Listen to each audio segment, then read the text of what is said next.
तर राम राम मित्रांनो. तर मग गुड मॉर्निंग सगळ्यांना. तर मित्रांनो, आज आपल्याला जायचं होतं जरा बाहेर फिरायला.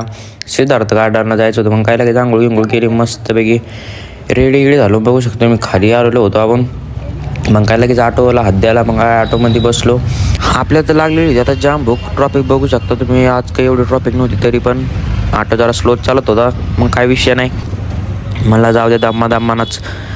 मग काय डायरेक्ट आपण पाहिलं तर मग आपल्याला भूक लागली होती. मग लगेच पावभाजी ऑर्डर केली. पावभाजी खाल्ल्याच्या नंतर बघू शकतो पावभाजी खाल्ल्यानंतर आपण डायरेक्ट रिलायन्स मॉल फिरायला आलो. बघू शकता तुम्ही रिलायन्स मॉल छत्रपती संभाजीनगरचा. कोण कोण आलेलं आहे रिलायन्स मॉलला कमेंट करून नक्की सांगा. मग काय रिलायन्स मॉलमधून जरा खायला घेतलं.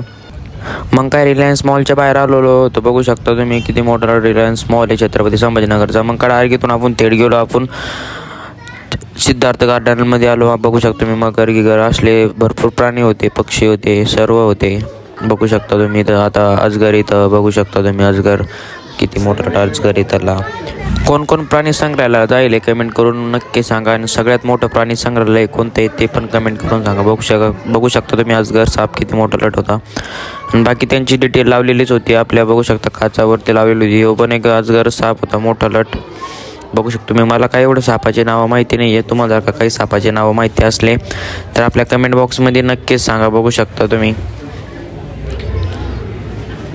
सापांची तर संख्या जरा जास्ती होती त्याल्या प्राणी संग्रहालयामध्ये. बघू शकता सापच जास्ती दिसत होते मला. मग काय तिथून पुढं आपला वाघ मामा दिसला. मग काय वाघ मामाची पण आपण मस्तपैकी एंट्रीमध्ये बघू शकता मस्त गार बसलेला होता. बघू शकता तुम्ही. मग काय तिथून पुढं डबल एक व्हाईट टायगर दिसला. बघू शकता तुम्ही. 2 जोडी होती त्याची. मग काय तिथून पुढं आपण डायरेक्ट फिश पाहायला आलो. बघू शकतो मी. फिश तर खतरनाक होत्या.